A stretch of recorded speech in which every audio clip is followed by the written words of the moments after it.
Hello everyone, this is Katie here. In this video, you are going to learn about the English literature chapter, The Tale of Peter Rabbit. This is the second part, that is part 2 of the chapter.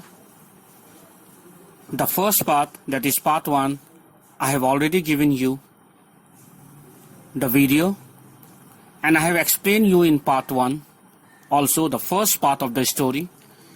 This is the second part of this story, and the second part of the story I will explain you in this video. So keep on watching this video from beginning to end so that you can understand the story well. So happy digital learning. Good luck. So in part 1 I have explained that Peter Rabbit was the naughtiest of all his brother and sister. His mother, before going to market to buy the bread to the baker, she had advised and told all her children not to go to McGregor's garden because his father had an accident there. So she has suggested all her children not to go to Mr. McGregor's garden. So all her other children, Flopsy, Mopsy and Cottontail, listened to her, and they went down to the land and they played among each other, and they gathered blackberries and they were together. But only Peter Rabbit did not listen to her mother, and he willfully entered Mr. McGregor's garden, and then he had to face many problems because how McGregor ran after him, and he forgot how to go out because he forgot the main gate from where he had come. And he was crying, not finding the way. And at that time, he stood at one of the gate and asked one of the rat who was carrying pea in her mouth, and he had asked her whether she knows the way to the out of this garden or not. But she didn't say anything, as she had carried a great pea in her mouth. She only nodded her head and went away. Peter could not understand anything, and he was standing there and crying. In part 1, we had seen the story till here. Part 1 ने हम लोगों ने देखा कि mother rabbit बाजार जा रही थी, बेकर शॉप जा रही थी ब्रेड लाने के लिए, पर जाने से पहले उसने अपने सारे बच्चों को कहा कि तुम लोग बदमाशी मत करना, यहाँ वहाँ मत जाना, और तुम लोग चाहो तो लेन में जाकर या कहीं और जाकर खेल सकते हो, पर मिस्टर मैकग्रेगर के बागीचे में मत जाना। तो बाकी 3 बच्चे फ्लॉप्सी, मॉप्सी और कॉटनटेल अपनी माँ की बात सुनते हैं और मिस्टर मैकग्रेगर के गार्डन नहीं जाते हैं। वो लोग आपस में खेलते रहते हैं, ब्लैकबेरीज खाते हैं, एक साथ रहते हैं। पर पीटर रैबिट अपनी माँ के बात को नहीं मानते हैं, और माँ के मना करने के बावजूद वो मिस्टर मैकग्रेगर के गार्डन में, बागीचे में ढुक जाते हैं, और वहाँ से गाजर, मूली, लेट्यूस और फ्रेंच बीन्स खाते हैं। फिर उसकी पेट गड़बड़ हो जाती है। फिर वो पार्सले ढूंढता है, अजवाइन, और फिर वो पहुंच जाता है एक कुकुम्बर के, जहाँ कुकुम्बर उग रहा था वहाँ, और वहाँ उसकी मुलाकात होती है मिस्टर मैकग्रेगर से। मैकग्रेगर उसे देख लेते हैं और वो अपना रैक लेकर उसे मारने के लिए दौड़ाते हैं। वो भागता है, भागता भागता उसके दोनों जूते छूट जाते हैं कैबेज और पोटैटो के फील्ड में, उसके बाद वो भागता है पर उसके बटन भी फंस जाते हैं गूसबेरी नेट में। तो वो सोचता है मैं क्या करूं, मैं फंस गया, मैं बाहर कैसे जाऊंगा। वो रोने लगता है। उसकी रोने की आवाज़ सुनकर वहाँ पे कुछ स्पैरोज आते हैं और उसे हिम्मत देते हैं कि तुम यहाँ से निकल सकते हो, कोशिश करो। ठीक उसी वक्त मैकग्रेगर आ जाते हैं और सीप से, छलनी से उसे ढाकने की, उसे पकड़ने की कोशिश करते हैं।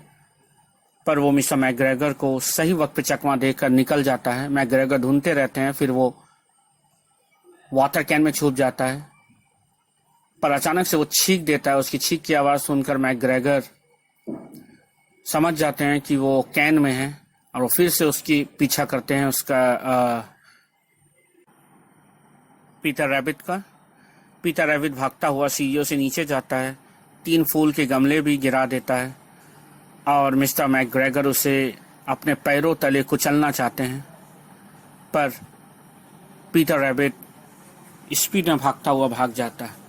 मिस्टर मैकग्रेगर थक जाते हैं और पीटर को ना पाकर वो सोचते हैं वो चला गया और वो वापस अपने बागीचे में काम करने चले जाते हैं। एक दरवाजे की तरफ पहुंचता है पीटर। उसे बाहर जाने का रास्ता नहीं मालूम रहता है। वो रोता है कि वो बाहर कैसे जाएगा इस बागीचे से, मैकग्रेगर के बागीचे से। ठीक उसी वक्त वो देखता है कि एक चूहिया मुंह में एक मटर का दाना लिए, पी का दाना लिए जाती रहती है। उससे पीटर पूछता है कि बाहर जाने का रास्ता कहाँ है। पर वो मटर इतना बड़ा रहता है कि उसके मुंह में वो चूहिया पकड़ कर रहती है, इसीलिए वो अपने मुंह से कुछ नहीं बोल पाती है। वो सिर्फ अपना सर हिला देती। पीटर रैबिट को कुछ समझ नहीं आता है। वो वहीं खड़े होकर रोने लगता है। तो हम लोगों ने पार्ट 1 में इतना ही देखा था। अब आगे देखते हैं क्या होता है। So in part 1 we have seen the story so far till here. Now let's see what happens in part 2. So watch this video from beginning to end attentively and pay attention.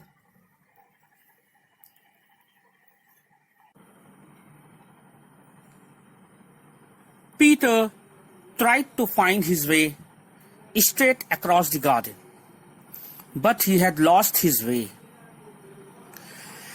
He came to a pond where Mr. McGregor filled his water cans. A white cat was staring at some goldfish. She sat very still. Peter thought it was best to go away without speaking to her.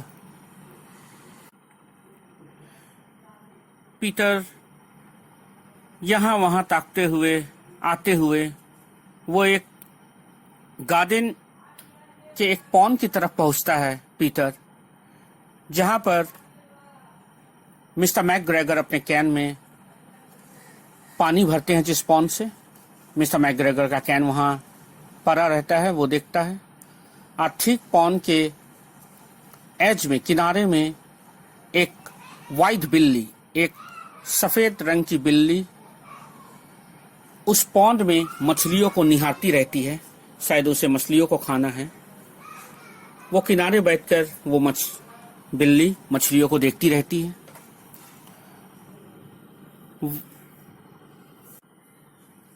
Peter सोचता है कि किसी से बात ना किए बिना यहाँ से निकल जाना ही सही है। इसलिए वो चुपके चुपके किसी से बात ना करते हुए वो आगे बढ़ता रहता है। Peter went back to the tool shed, but suddenly he heard the noise of a hoe. Hoe का मतलब होता कुदाल। He hid under the bushes. As nothing happened, he climbed over a wheelbarrow. Wheelbarrow मतलब एक ठेला जिसमें चक्के लगे रहते हैं, and saw Mr. McGregor hoeing onions. His back was towards Peter, and beyond him was the gate. Peter चुपचाप यहाँ वहाँ देखते हुए वापस टूल शेड, जहाँ सारे टूल रहते हैं, बागीचे के सारे सामान जैसे कुदाल, छेनी, कैंस, वो सब जो बागीचे में काम करने की चीजें रहती हैं वहां पहुंच जाता है वो। उसके बाद अचानक से पीटर सुनता है कोई कुदाल से मिट्टी को खोद रहा है, तो वो डर से अपने आप को छुपा लेता है बुशेस में, झाड़ियों में। कुछ देर तक वो छुपा रहता है और कुछ ना होने के पश्चात वो एक व्हील बैरो यानी ठेले पे चढ़ जाता है और देखता है कि मिस्टर मैकग्रेगर होइंग अनियंस यानी कि प्याज को कुदाल से खोद कर निकाल रहे हैं अपने बागीचे से। पीटर की नजर ठीक मिस्टर मैकग्रेगर के पीछे से जाता है, जहां पर मेन गेट उसे नजर आता है। जो वो रास्ता इतने देर से खोज रहा था, इस बागीचे से मैं कैसे जाऊं, जो वो रास्ता हरा गया था, उसे नजर आता है। मिस्टर मैकग्रेगर अपनी मुंह दूसरे साइड किए हुए और उसका पीठ पीटर की तरफ था और वो अपने काम किए जा रहे थे, खोद रहे थे अनियन को जमीन से। अब ठीक उसके आगे मेन गेट नजर आ रहा था पीटर को। पीटर ने सोचा यही मौका है कि मैं जैसे भी करके मिस्टर मैकग्रेगर के पीछे से नजर बचाते हुए मैं मेन गेट तक पहुंच जाऊं और इस बागीचे से निकल जाऊं। It was a dangerous job but Peter had to do it. यह बहुत जोखिम भरा काम था, पर पीटर को करना ही होगा, नहीं तो वो इस बागीचे से निकल नहीं पाएगा। So Peter decided that he will go to the main gate and he will take the risk. So वो ये जोखिम उठाता है और पीटर निर्णय करता है कि वो मेन गेट तक जाएगा। देखते हैं क्या होता है आगे।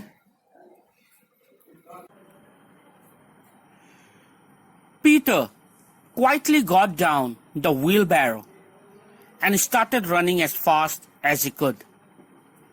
Mr. McGregor saw him, but Peter did not care. He slipped underneath the cage and was safe at last in the wood outside the garden. Peter नजरें छुपाते हुए मिस्टर मैकग्रेगर के पीछे से होते हुए वो मेन गेट तक जाने की कोशिश करता है।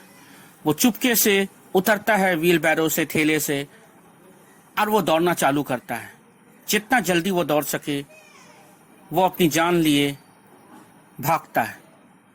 उसे दौड़ते हुए देख मिस्टर मैकग्रेगर देख लेते हैं। वो उसके पीछे भागता है, कोशिश करता है उसे पकड़ने की, और पीटर भी तेजी से भागता है और मेन गेट तक पहुंच जाता है और वो अपने बदन को स्क्वीज कर छोटे कर जैसे वो एंट्री किया था उसी तरह गेट्स के नीचे के रास्ते से होते हुए वो मिस्टर मैकग्रेगर के गार्डन से बाहर चला जाता है। At last he was safe as he was out of mister McGregor garden. अब वो सुरक्षित था, क्योंकि इतने यत्नों के बाद, इतनी कोशिश के बाद पीटर मिस्टर मैकग्रेगर के बागीचे से बाहर जा चुका था। अब वो जंगलों के रास्ते जा रहा था वापस अपने घर। वो अभी भी थका हुआ था, डरा हुआ था, सहमा हुआ था। Mister McGregor hung up the little jacket and the shoes for a scarecrow to frighten the black birds.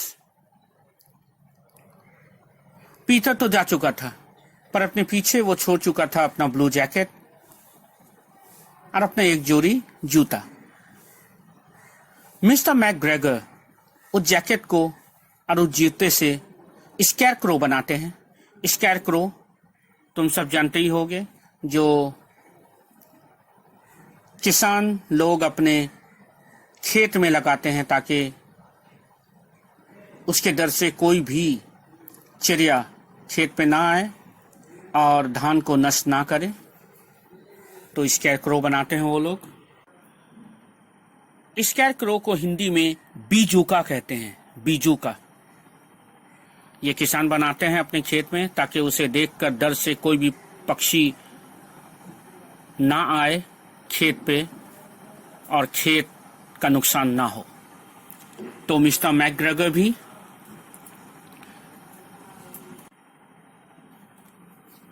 Peter rabbit के ब्लू जैकेट और उसके जूते से स्कैरक्रो बनाते हैं और अपने खेत में टांग देते हैं।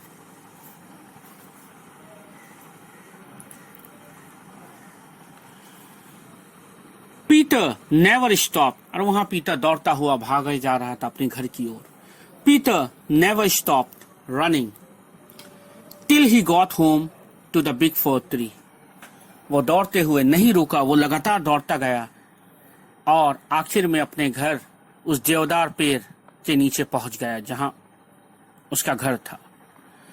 वो बहुत थक चुका था। He was so tired that he flopped down on the nice soft sand and shut his eyes. वो इतना थक चुका था कि वो अपने घर के नीचे जाते ही नरम गद्देदार घासों के ऊपर सर रखकर वो सो गया। His mother was busy cooking. Mummy rabbit खाना बनाने में व्यस्त थी। She wondered what he had done with his clothes. मगर जब मम्मी रैबिट ने पीटर को देखा कि ना ही उसके पास जूते हैं उसके, ना ही उसके कपड़े, ना ही उसके पास उसके ब्लू जैकेट थे, तो सोचने लगी पता नहीं इस लड़के ने फिर से जूता और अपना जैकेट हरा दिया, क्या किया होगा इसने। It was the second little jacket and a pair of shoes that Peter had lost in a fortnight.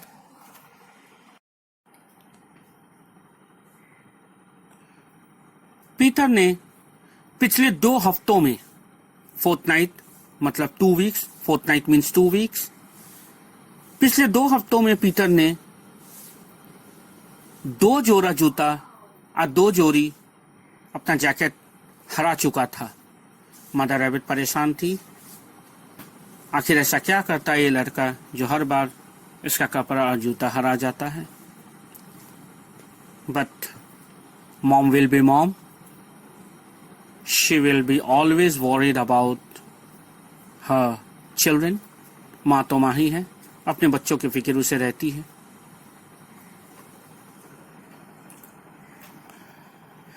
Peter was not very well during the evening. His mother put him to bed and made some tea for him. शाम होते होते Peter की तबीयत और गड़बड़ हो गई। उस दिन उसकी तबीयत बहुत नाजुक थी, ठीक नहीं थी। शायद तबीयत गड़बड़ था या बुखार आ गया होगा उसे, क्योंकि मिस्टर मैकग्रेगर से बचते हुए उसने काफ़ी परेशानियां झेली थी, काफ़ी दौड़ भाग किया था उसने। तो Peter was not very well, Peter की तबीयत ठीक नहीं थी उस शाम। तो मदर रैबिट ने उसे बेड पे सुला दिया जल्दी और उसके लिए कुछ चाय बनाए और उसे पिला दिया। But Flopsy, Mopsy and Cottontail had bread and milk and blackberries for supper. मगर उसके बाकी भाई बहन ने, फ्लॉप्सी, मॉप्सी और कॉटन टेल ने उस रात ब्रेड, मिल्क और ब्लैकबेरीज खाए रात को, और वो लोग ठीक थे। तो this was all the ending of this story. तो पीटर रैबिट का ये कहानी यहीं ख़त्म होता है। I hope all of you like this story and understood it well. आशा है आप सभी को ये कहानी पसंद आई होगी पीटर रैबिट की, और आप सब भली भांति समझे होंगे। So what lesson do we get from this story? इस कहानी से हमें क्या सबक मिलती है, क्या शिक्षा मिलती है इस कहानी से हमें? The lesson we get from this story is that we should always listen to our parents, elders and teachers. If we don't listen to our parents and elders, we will always be in problem. हमें इस कहानी से ये शिक्षा मिलती है कि हमें हमेशा अपने माँ बाप, बड़ों का और गुरुजनों का सम्मान करना चाहिए और उनकी बात को सुनना चाहिए। वे जैसे कहते हैं हमें करना चाहिए। हमें एक आज्ञाकारी इंसान होना चाहिए जो अपने माता पिता, गुरुजनों और बड़ों का बात मानते हैं, और जो अपने बड़ों का बात, अपने माता पिता का बात नहीं सुनते हैं, वे हमेशा मुसीबतों में फंसते हैं और उसे मुसीबतों का सामना करना पड़ता है। वे हमेशा मुश्किलों में फंसते रहते हैं। इसलिए हमें हमेशा अपने माँ बाप, बड़ों का और गुरुजनों का बात सुनना चाहिए। So we should always listen to our parents, elders and teachers. So I hope all of you have understood this story and enjoyed it. आशा है आप सब इस कहानी को अच्छे से समझे हैं और आप सभी को पसंद आया होगा। Thank you very much. Keep on watching my video. Goodbye. धन्यवाद। मेरी वीडियो को देखते रहिए और एंजॉय कीजिए। बाय। Happy digital learning.